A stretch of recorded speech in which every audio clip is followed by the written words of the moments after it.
কেন আমরা নির্যাতিত?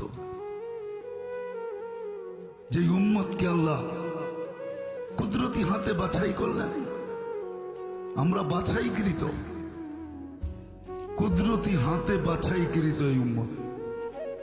মানব জাতির ভিতর থেকে সর্বপ্রথম আল্লাহ আমাদেরকে বাছাই করছেন। আমি আমারটা বলি, আপনাদেরটা জানি না, বলা থাকি আমি আমারটা।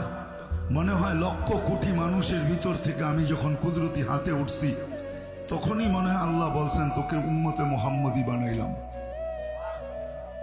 এরকম প্রত্যেককে আল্লাহ বাছাই করছেন। হুয়াজতাবাকুম, আল্লাহ আমাদেরকে বাছাই করা উম্মতে মুহাম্মদী হিসাবে। কোরআনে আমি 5টা দেখাইলাম, 5 ডজন দেখানো যায় যে কোরআন আমাদেরকে মর্যাদা দিছেন। কিন্তু আজকে আমরা নির্যাতিত কেন?